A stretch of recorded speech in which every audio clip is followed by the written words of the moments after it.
I've just hit record now, so we can edit, I guess, as whatever we meant to do. Whether we edit or not, I don't know. All right. Well, let's go. So, Let's go. Let's so do it. Lance, yeah, we're saying warm welcome to Scott from the Federation of Scott. You can say that better. Sure. The Federation of Bitcoin Circular Economies. The acronym is FBCE. Correct. Fantastic.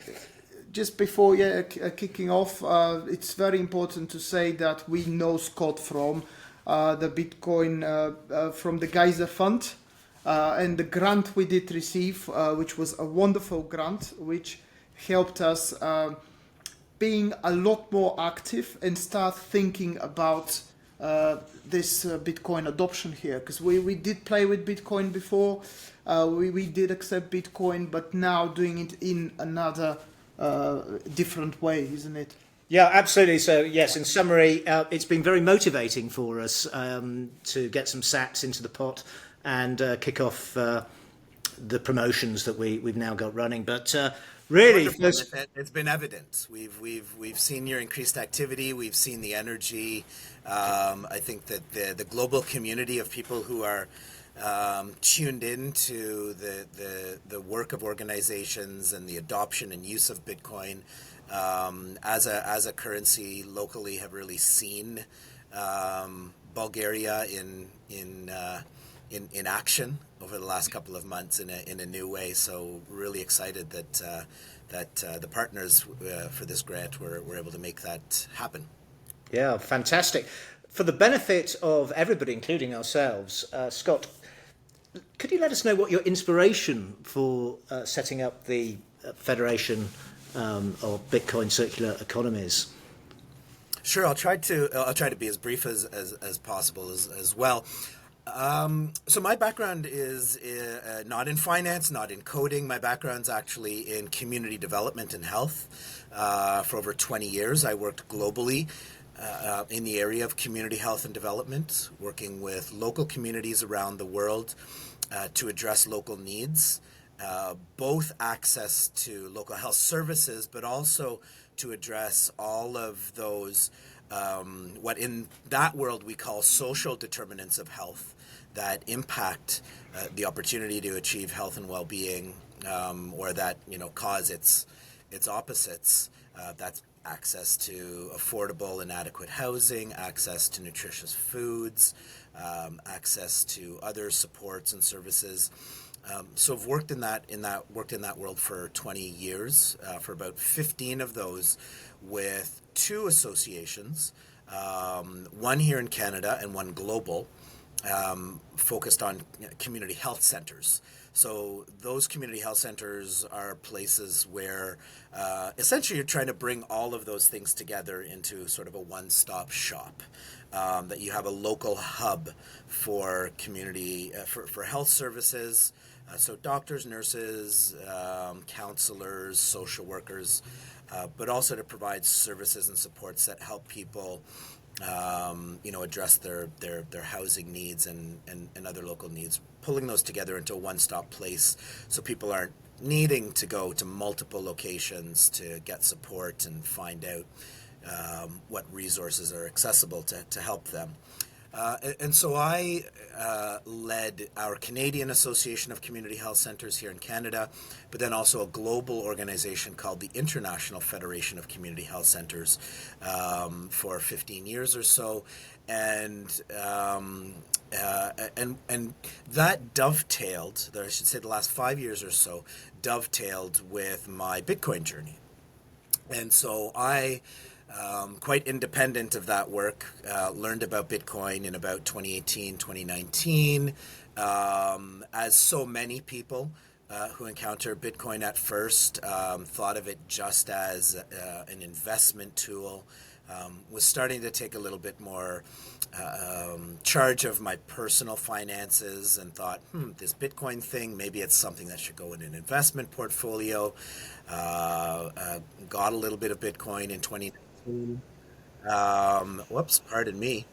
And We missed which year you said then. that was 2019. 2019. Started to dabble. with Bitcoin as an investment, and thought nothing more of it at that point than this is some new investment thing that maybe I should learn more about. And of course, as I began to poke around the internet and learn a little bit more about Bitcoin and start to see its different uses beyond just an investment, and came in contact with people who are using it as money on a day-to-day basis, and then 2022 or so started to learn about Bitcoin Beach in El Salvador, Bitcoin Arnhemstad in Netherlands, and then of course Bitcoin Akasi in South Africa and others. Sort of when the light bulb went on for me, I should say. In addition to seeing all of the human rights use cases that the Human Rights Foundation and others were beginning to bring to light, and from that point, it quickly became evident to me that there was some connection between this Bitcoin thing and the goals of the work that I was doing in community health and development, and within a very short period of time, over the course of 2022, 2023, as more of these local entities that were using Bitcoin as a tool for community development and empowerment, like Bitcoin Akasi, Bitcoin Beach in South Africa, Praia Bitcoin in Brazil, and others were coming online and gaining more visibility, it became clear to me that there was something kindred between what they were doing and the organizations that I was working with in community health were doing. They were both about empowering the community, providing opportunity for people, trying to build a healthier local society just via different avenues. And began to get connected to more of these local Bitcoin circular economy projects, to discuss potential partnership, to talk about connections between health and community development and the use of Bitcoin as a tool for local empowerment and development. And it was as so many have experienced, it just became almost an obsession, and I began to envision new ways and perhaps more powerful ways of pursuing those goals of community health and development and opportunity for all via Bitcoin circular economies, as opposed to, just the remedial services and programs that, we tended to focus on in community health centers, as important as those still are. And it also became evident to me as I began to connect with more local circular economy projects, again, we're talking 2022, 2023, that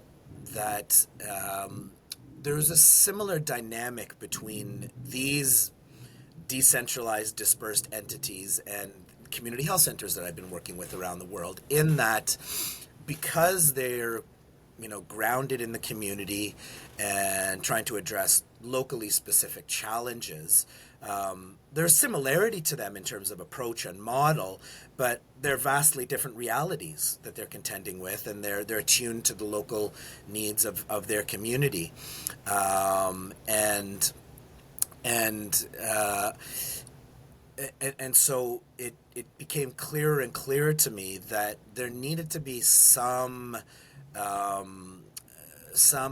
centralized body, some entity that helped community health center, that helped circular economies to connect with each other, to learn from each other, to share ideas, insights, and where there are similarities in terms of populations served, local challenges related to the local economy, and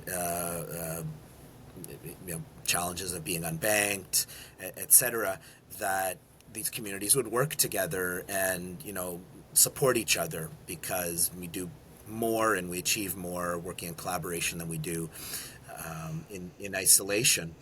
And I'd experienced the benefits of this type of collaboration for 20 years working with community health centers around the world. And so it was clear to me that, there would be value in having an organization like the Federation of Bitcoin Circular Economies, and so engaged with certain of them, Bitcoin Beach, again in El Salvador, Bitcoin Acasi, Praia Bitcoin, and a few others to, have initial conversations about what this federation could look like, some priority areas, and we just got down to work. As it were. We decided to get started in 2023 as an unincorporated federation of organizations, and really just to focus in on the work of connecting circular economies, and trying to help support existing Bitcoin circular economies to connect and collaborate, and to provide sort of some signal and tools for other communities to get started with a local Bitcoin circular economy project. And I've had a fair amount of success over the course of a year, which sort of moved to new heights, I would say, earlier this year, with the Bitcoin Beach grants campaign that you referenced at the outset. And so that was a partnership between Bitcoin Beach in El Salvador, between Geyser Fund and ourselves as the Federation of Bitcoin Circular Economies, to provide 0.5 Bitcoin to smaller emerging Bitcoin circular economy projects, which ultimately included Ordermoon as one of the successful recipients, to help incubate those new circular economy projects and help everyone get to the next level. Fantastic. Wow. So this sense of community, I think, is an interesting one, certainly on my sort of Bitcoin journey. There's sort of always a sense when you meet someone who's been in the space for a little while, I got involved in Bitcoin, that they're starting at a certain level, aren't there? There's a sort of connection, typically. And I think that's why people get on so well when they meet each other. And, of course, you're replicating this in a virtual world with these other circular economy projects around the world. Even though we're, as you said, different populations, different demographics and economics and so forth, I think there's a sort of starting point that's considerably further along the road than one would expect normally. So I think certainly we're feeling the benefit of that. And you mentioned some of these successes. Some of this is going to be sort of idea sharing, isn't it, I guess, between us. And I think, how many of us were brought in on the first round? Was it 20, or I can't remember? About 20. I'm forgetting the exact number right now, but there were about 20. And I would say the beautiful thing about the process, in addition to being able to actually support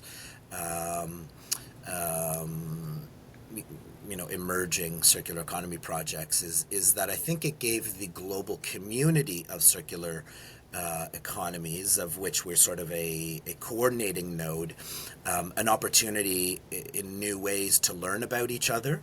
And it provided us an opportunity to actually learn about communities out there beginning to do this work that we were unaware of prior to announcing the campaign, because obviously those communities that had been busily working on local merchant adoption and educational initiatives, et cetera, but hadn't connected into us or perhaps even into any other Bitcoin circular economies for support, saw the opportunity of some support, and jumped on it and put up their hand and made it known that they were out there.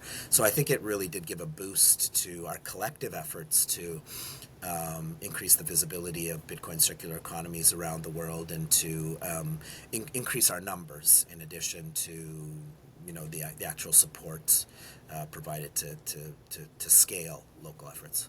Yeah. Talking of scaling, is there any particular secret sauce that you're beginning to see, those that are expanding, any particular activities that they're doing that you feel that would be beneficial for others watching this recording?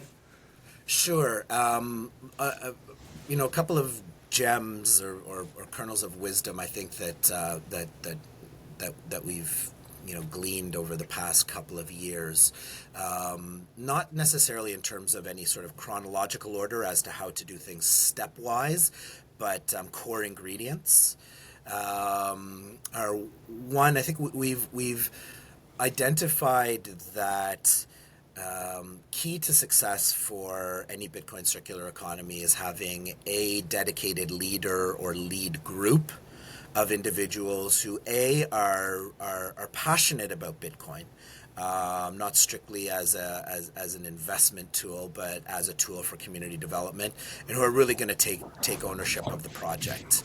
As you've experienced, no doubt. At the outset, at least, it's a passion project, right? It's you have a vision, you see an opportunity at hand, but the resources to do it financially and time wise are sparse, and so really it does need to come from that sense of leadership and drive, and so without that. And without an individual who's singularly focused on Bitcoin, I would say, as his tool, and not that vast landscape of altcoins out there that are distractions. So a Bitcoin only focused leader or lead group that's going to provide some stability and continuity to efforts is key. And so. One of the things I think that we're focused on, that I know Bitcoin Beach and their outreach and collaboration, Bitcoin Acasi, so those groups that are a little bit further along in the journey have focused on is really trying to ensure that there is a lead individual or lead group that are passionate about Bitcoin, committed to the journey, and are going to sort of take charge of this. And that might sound evident, but I think that we've seen examples of projects where there hasn't been that, and they tend to fizzle out or at least stall. Right. So in summary, you need proper leadership, someone led with real passion. Obviously, if you like, from pure Bitcoiners, or Yep. I was going to use the word maxi, but call it what you want. It needs to be that sort of person, or group of people. Another, perhaps not essential factor for success, but something that we've seen as a powerful vehicle to help develop the local Bitcoin circular economy, to help it scale and to help it naturally be received favorably locally, is to attach the effort or the project to, or ground it in a social impact project. I'll point to Bitcoin Acasi as an example, for instance, which grew out. Herman and team might describe this differently, but I believe it emerged out of or was attached from the outset to their Surfer Kids program. Which worked with children from the local township to provide them training on surfing as a vehicle for morale building, for life lessons, and a way to provide a sense of escaping, if you will, many of the trappings of life in the township, where poverty is endemic and where there are just a host of factors working against them.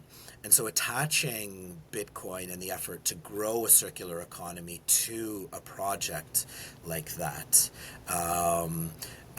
not only provides, I think, the local community a sense that this is bigger than just some magic internet money and some new fad, that there is a commitment to building a better society, to providing opportunity, etc. And so from that perspective of community buy-in, I think that's really valuable. But it's also just something very tangible that's needed in the community. And so connecting the effort around a Bitcoin circular economy to a social impact project, I think is a powerful way to ground efforts, to build local buy-in, but also to help achieve some scale, because you're doing something concrete whilst actually doing education related to Bitcoin and engaging merchants around Bitcoin. So that's another one. A third, I would say, is that it truly does need to be community driven. I think that there are some examples of sort of community projects that are built by local expats who are doing something in the local community, but where that happens, that has to be a partnership with members of the local community, that it needs to be attuned to the local realities and needs of the community. This can't be something that you just parachute into some place and say, I'm going to fix something, that there needs to be participation and leadership from within the local community. I would say particularly when we're talking about communities that, are facing multiple and compounding, social impediments to health and well-being. And when it comes to merchant onboarding and others, having trusted faces, trusted voices, that there's a sense that this is by us, for us within the local community, I think is really important. So those are a few ingredients, I guess you'd say, in that secret sauce. That's very interesting, and I think something for us to think about in terms of a social impact project. Yes. Yeah. But also, I think there's a slight nuance in a country like here in Bulgaria where we do, obviously there are social issues, of course. Yeah. But the focus is perhaps certainly to get people onboarded. As you know, we have a restaurant focused business, both ordering, listing, takeaway and so forth, is to expand the network through restaurant owners. And the hook for them, I should say, is often, look, there's these Bitcoiners, not just in your own country, but other people who are coming to Bulgaria who will come and spend money in your place if you accept Absolutely. Bitcoin. And that's what I was thinking as well. So when you said, yes, you should be trying to get these people on board, but actually we have, and I suppose many other circular economies, they have a huge bottleneck there, and that bottleneck is the hodl mentality. Yeah. So what we've seen so far, because we already have the network to that extent, we have the restaurants, we have the places where you can spend the money. But what stops us adding more merchants on board, because basically we're capable of adding 15 more just next month, but we're going to fail in terms of there's not many and enough customers to spend these sats there. And I find this as the biggest issue so far. Yes. And I remember earlier this year, where funny enough, this is where I met Hernan from Bitcoin and Cassie. By not knowing he's the guy, I didn't know about the guy. I was just waiting for the conference to start. Patrick Arnhem, the Bitcoin Stadt, and I approached him because there's no any point just sitting there and wasting your seconds rather than meeting the community and everyone else. And I said hi to him. Where you coming from? He said South Africa. I said, cool. He did travel a lot. What are you doing? And later on, I saw him on the stage, and I realized this is actually the Bitcoin Akasi guy. The man. Yeah, that was amazing. That was really funny. I felt ashamed a bit, but that's what's giving you the opportunity to merge into this networking, trying to know the people. But Absolutely. As I said, the issue is this hodl mentality, and there was Ben DeVal, who had a presentation there, and he was talking about hodl spend replace thing. And unfortunately, it was just something I just asked you today. I was buying on Relay, as we know, this is a Swiss app, and I was using on weekly basis. And as of this week, it stopped working because they went off the App Store. I don't know whether you're following all these trends. And suddenly I got cut off and I cannot do the replace every week. So can you share, in that sense, can you share any other stories like this you heard about this, tackling this hodl mentality? Because this is a big problem for every circular economy. Yeah, so two things. I think one, you've touched on the need to make distinctions between, at least in some broad terms, different contexts.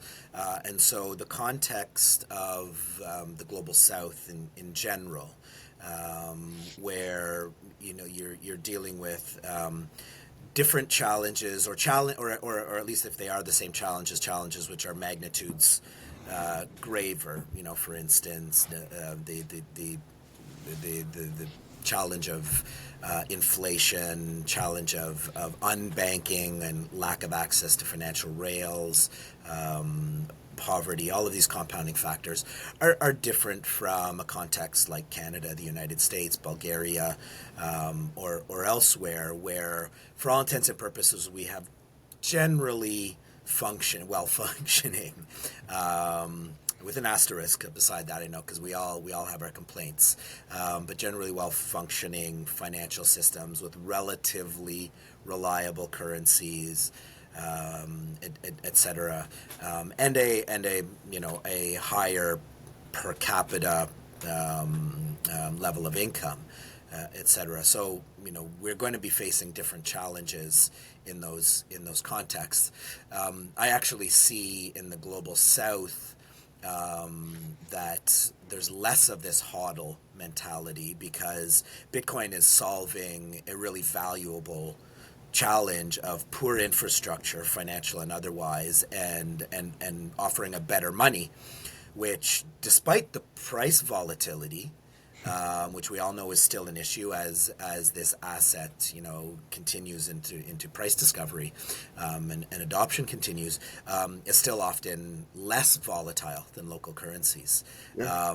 So I think that there's a greater tendency in more of the global South to use this as a day-to-day currency, and less of that hodl mentality. I'm speaking in broad terms, of course. There are exceptions to that rule. So really, we're talking about in the main, Canada, North America, Canada, United States, Bulgaria, UK, and elsewhere, where that hodl mentality and Bitcoin as an investment is still the dominant modality. I would say getting that message out, as you named it, right, about spend and replace, is key. And getting people to think that if they part with their sats, it doesn't necessarily mean that they now have fewer sats. It just means that they need to replace them. And that in fact they're doing two things at once. They're keeping a consistent stack as their savings and their future protection against currency debasement, and providing themselves and their family opportunity and hope for the future. But they're also contributing to the local circular economy.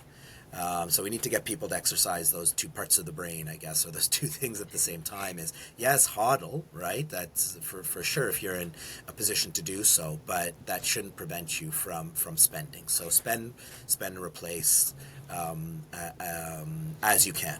And you've named, obviously, the issue that you've encountered recently with Relay as a challenge to that. Those, I'm sure, will continue to happen. But as a core principle, spend and replace. Yeah. I think I know certainly, for myself, as I try to do that, one of my concerns is, okay, if I spend, what's going to happen with those sats? I loathe the thought that as soon as I spend them with the local merchant, they're just going to convert them and off they go back into circulation. And we've really done nothing to displace fiat currencies with Bitcoin. I like to think that if I'm going to spend at a local merchant, if they're not using it to spend, that at least they're putting it into their treasury, their savings, etc. And it's contributing to some sort of continued growth of the Bitcoin market share and displacement of all of the fiat currencies, which we know need to go away gradually.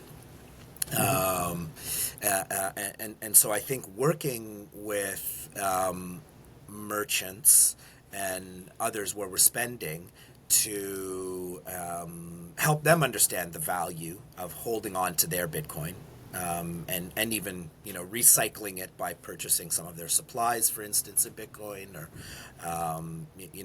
using those if they have family abroad to send those sats as remittances to their family living abroad, but that we're working with those with whom we spend our sats to contribute in that circular economy, or at least to be hodling, I think is another thing that we can be doing. I don't have any pearls of wisdom to share there, other than to say that at least here in Canada, when I speak with individuals who are onboarding merchants, that's one of the pitches to them is like, look, this is going to bring in new business for you. It's not going to be earth-shattering, but it is going to be a new market of people who are interested in spending their resources with you. It's going to bring new visibility to you, and it's going to be essentially free marketing, as it were. Our recommendation for the time being, as you learn about Bitcoin, is to just hold on to it. Right? Just put it aside, consider it your savings. Here's a bit of information to show you that over a longer time period, 3-4 years or more, the value of this continues to go up. So consider this savings. Consider this a future pool for reinvestment in your business. Consider it resources for your family, etc. But hold on to it. So that at least if it's not being recycled within the community by virtue of spending, that at least it's not being immediately converted into fiat, and we've lost that bigger opportunity of scaling adoption. And I've heard that from quite a few people in the US, in other European countries who are engaging merchants to say, approach it in that way. And so I think if we could get word out and support each other in terms of like how to do that more effectively, that would help. So those are a couple of thoughts. I think as well, and again, speaking, to those of us who are privileged enough to, live in countries throughout Europe and North America and elsewhere where, there's a greater proportion of wealth. If we're going on vacation, if we're planning to do something, to think about supporting, visiting places where we can spend our sats, and through vehicles where we can spend our sats, like AirBTC, the new resource that enables you to make online bookings and spend using sats. So to do more of what we might already be thinking of doing, but to just think of it through a Bitcoin lens, and again bring the spend and replace approach to that. I think that's going to take time, and inevitably you're going to have a significant proportion of people in North America, in Europe, etc., who are just hodling. At a certain point, though, I think it's reasonable to imagine that the relative price conversion in fiat terms is going to reach such a level that people are going to consider, okay, I've hodled long enough. Now what do I do with these? Hopefully they just won't sell them. They'll think of spending them. And, I think that's where us growing that base of merchants accepting Bitcoin and having tools like AirBTC and others that allow you to spend, and having tools like BTC Map that, enable you to identify places to spend your sats are going to be increasingly important. So, yes, while it is a challenge, hopefully time will help this along, and that relative price increase in fiat terms will also, encourage people to spend more of them. I'll be honest. There's that small stack that I have that I'm saying, okay, when this reaches X, right, I'm holding that for now, but I want to spend it as well, and I'll have greater purchasing power, and I don't. I want to use that in service of helping businesses, small businesses, and locations as well that are participating in this Bitcoin economy. So when it reaches X, I maybe I'll have the opportunity to take a vacation and visit a place where I know where I'm going to be able to spend my sats. Frankly, I don't think that as beautiful as I know they are, I don't think Sofia or Plovdiv, for example, would have been on my radar as places I might want to go. Mm-hmm. But because of your efforts there, and knowing that I could visit and not only immerse myself in a wonderful culture with beautiful people and have an amazing, enriching time, but I could actually do so and contribute to, the growing Bitcoin circular economy locally and globally. Yeah, it's on my list now. That's epic. By the way, guys, we didn't put Scott up to say this, so thank you very much for saying that, because the great thing I would say, I'm a foreigner living in Bulgaria, and obviously Nasko is actually from Plovdiv, living here in Sofia, is that frankly it's a bit of a vague country for many people. It's one of those, certainly when I grew up, it all was pink under the Iron Curtain to the east, and you didn't know anything much about Eastern Europe. More is known as more people have travelled, but still it's one of those countries that actually people enjoy very much, and it's in part because expectations are often very low, and one of the definitions of happiness is when reality exceeds expectations, and we're finding when I bring over friends and family, and they come to Sofia, they come to Plovdiv and the ski resort we do some work in called Bansko. They actually find they really enjoy it, and often not only come back but invest here and maybe become digital nomad here, or remote worker, or retire, or something like that.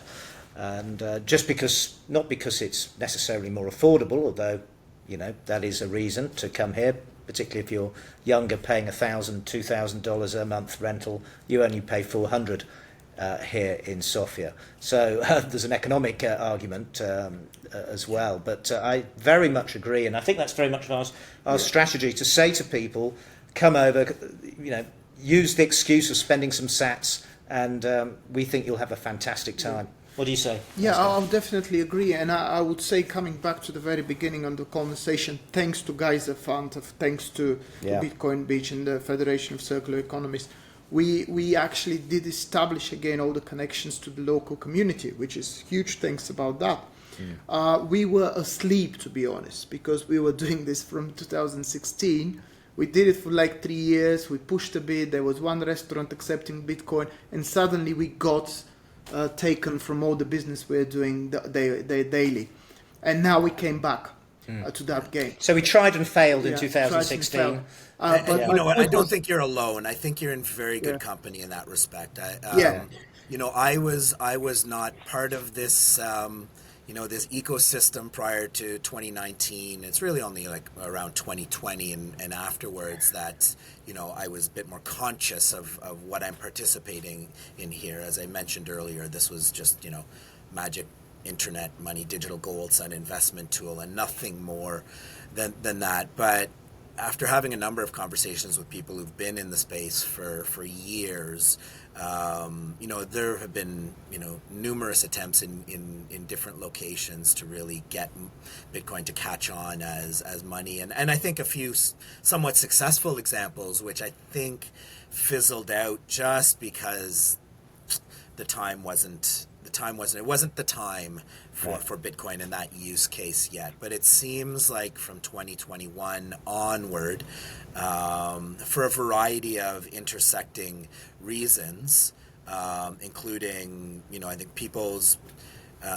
becoming a bit more attuned to different locales around the world and migration in the wake of, during and in the wake of the COVID pandemic, the adoption of Bitcoin as legal tender in El Salvador, and some other intersecting factors. I think we've hit a point now where the time is right.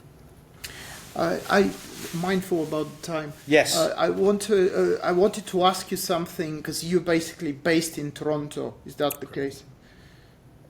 So what's happening there in terms where are you going? What are the merchants where going to tell us something interesting about the place you live? Toronto, unfortunately, is still very dormant. It's very quiet when it comes to Bitcoin, organized Bitcoin activity. There are occasional Bitcoin meetups, but there isn't anything in the way yet of a really visible, rich merchant network and efforts. We're now trying to change that. There are a number of us that have formed a group called the Bitcoin Toronto Collaborative. Of course, we're dispersed. We all have other responsibilities, etc. And so it's been moving slowly, but we have a focused goal of beginning to engage merchants more actively and hosting more education-focused meetups as opposed to meetups that have tended in Toronto to be really just for Bitcoiners to connect with other Bitcoiners, which are important, of course, and that needs to be a part of it. But to do more formal education, I would point to Vancouver on the other side of the country, way in the west, as a really shining example of what we're aiming for. I would say that Vancouver's probably although some would like to point to Austin, Texas, or Nashville, Tennessee as sort of the Bitcoin capitals of North America, in some respects, sure, but in terms of use of Bitcoin as money, merchant adoption, and sort of the scale and scope of Bitcoin activities, I think Vancouver is arguably the Bitcoin capital of North America in terms of the number of merchants that are adopting, the frequency, scale, sophistication of their Bitcoin meetups and activities, et cetera. And so that's what we're aiming for here in Toronto. It'll take us a while to get there, but we're beginning that now, and as I'm sure Toronto is an international city. Toronto is a big city. Toronto is an international city that is a spoke with or a hub with spokes outward to virtually every other locale in the world. And so part of the strategy is also to hopefully help different linguistic, ethnocultural communities in Toronto appreciate the value of Bitcoin as a global currency, as a tool that can really connect them to families globally, connect them to countries of origin, communities of origin globally, etc. And I really think that a place like Toronto, as with somewhere like New York, London, elsewhere, there is an added opportunity to actually, scale activities and make contributions to the global environment by making those connections. So I think there's huge potential here. We really just have to, roll up our sleeves and get down to work. And frankly, I think that speaks to the relative, comfort and privilege that we live in. Right? It's not as essential as it might be, if you're in Nairobi or Gaborone or any number of places around the world where this is a prime opportunity to climb out of endemic challenges. We've got work to do. I would say keep going and asking, can I pay Bitcoin? Can I pay Bitcoin? Yeah. Also, because there will be people here watching from the community here, which we are hugely thankful for the support, including, as you may notice, we're wearing this Botev Plovdiv t-shirt. So shout out for George. Go Botev. That's my team. Your team. It's now my team. Now your I team. didn't have a Bulgarian football favorite before, but they're my team now. Yeah, Absolutely, and I recommend you come. I think there may be a conference in June, and we'll get a few Bitcoiners and come and watch a match there. Yeah, shout out to Ivan from Breeze Wallet, and they're writing excellent SDK.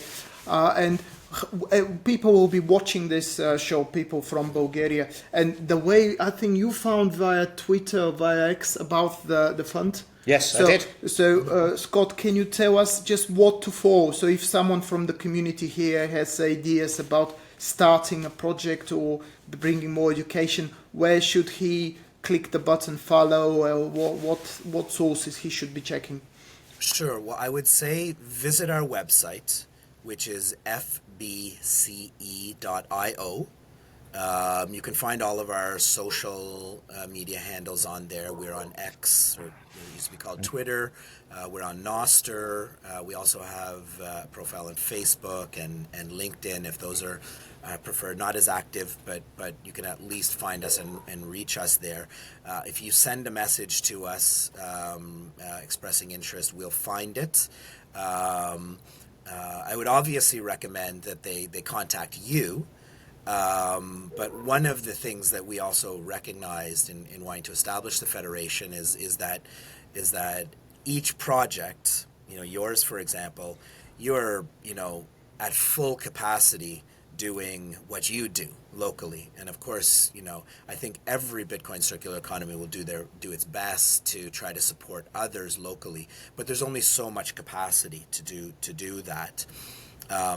And in the process, I think that there's the risk of actually, a lot of duplication. So at the Federation, our goal is to increasingly gather from existing Bitcoin circular economies information, intelligence, tools, and to be able to share those out so that there's a degree of standardization, or at least some best practices and tools that people can pull from, so as to not have to start from scratch and you can learn from others' experiences. So obviously in Bulgaria, I would recommend they reach out to you and reach out to us. You have our commitment at the Federation and among all of the other circular economies that we can bring together, that we will do whatever possible to support you at Ordermoon and others as a node in Bulgaria to help connect them, to provide supports, et cetera. So I think that's the starting point. As you know, we're looking, as we move on from that first Bitcoin Beach grants campaign, to look for other opportunities to connect circular economies, hopefully in the near future to have new rounds of funding to support. So I would encourage groups to get ready. If there are other communities in Bulgaria that have seen what you've been able to do and have had a look at other types of Bitcoin circular economies that are perhaps, more rooted in a particular community or focused on a social impact project, et cetera, to, get started. That way, when new resources become available, they won't be at point zero. At least they'll have some of the core elements in place to take advantage of those. And I think over the next year and a half, we're going to see a much more robust network of circular economies in partnership with the Federation coming together and able to provide, if not financial support, then that at least all of the supports necessary to help answer core questions, to help troubleshoot, to provide tools, and I think most importantly, to help each other raise visibility and provide referrals across communities, because we all have family connections and we all have connections via the businesses that we're partnered with that accept and use Bitcoin, with family and other places in the world. So I think by being networked, we help collectively to scale activities, and so I would my recommendation would be to get started. Just get started. Contact our colleagues here at Order Moon. Contact us. Set a big vision, but start small, and just start with conversations about what are the best way to pull people together. Excellent. Excellent on that wonderful advice, and really we much appreciate it, and we hope if you've made it to the end of, dear viewer, to the end of this video, you help the algorithm by subscribing and hitting that notification bell. I had to get that one in, and absolutely, and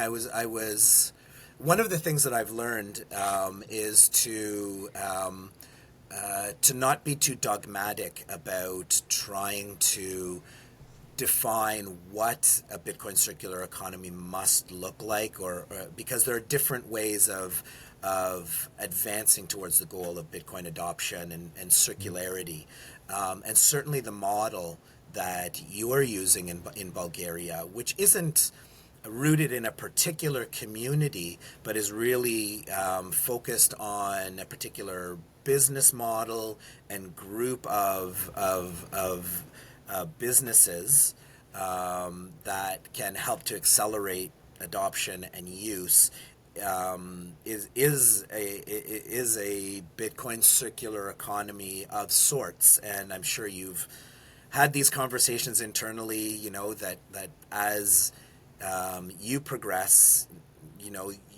it may evolve. It may create spin-offs, it may, et cetera. So I want to thank you for, pursuing your vision and providing us a model of how to go about Bitcoin adoption and use in a particular way that's unique to what you've created and the opportunities at hand. And in so doing, you're creating a signal for others around the world who might be in that same sort of situation to actually draw from your inspiration and replicate what you're doing locally. So in parting, that's my way of saying, if you're watching this and you happen to be from another country, take a look at Order Moon and what they're doing with seat reservation restaurants and food order businesses, and connecting into other partners in the community, and consider whether that might be right in your community. And really excited to see everything that you're doing there, and in the process to have a regular window into life in Sofia and Plovdiv and other parts of Bulgaria to learn more. And I certainly am looking forward to that opportunity to continue to learn more about Bulgarian culture and to see all the amazing things that are there, and being further encouraged to come and visit and spend my sats in Bulgaria. Make sure then you like each video and watch the updates. Yes, well, thanks. Yeah, because it's growing. So we've got different goals to achieve, and now we are into handling sats to the businesses because they got the sats back, and keep doing the videos as well. Yeah, and if you do want to contribute, go to the our Geyser Fund page. Let me flip the seats here now before we go. On that note, Bitcoin aside, why should people watching this out there? I'll make sure I share this with people. Aside from Bitcoin, share a few things about perhaps Sofia and Plovdiv or Bulgaria more generally. I know you did a little bit earlier, but why would you pitch people coming and visiting and spending time in Bulgaria? Well, shall I kick off as the foreigner here? Because I'm from England, and one of the big draws is something at the base level. Two things. One is just the countryside and the climate. We have over 300 days of sunshine. I've been pulling the curtain, as you may see, to stop the sun coming in. Yeah. So we have a really amazing climate here, but we do have 4 distinct seasons. If you're passionate about skiing, like I am, well, great. We have wonderful skiing opportunities in 3 or 4 ski resorts. But I think the big draw for people to take a look, just slightly a tangent to your question, is that we've got many people right now, they think they're in a country going down. You know, events are happening, maybe it's politically, and it's often mixed with financial concerns.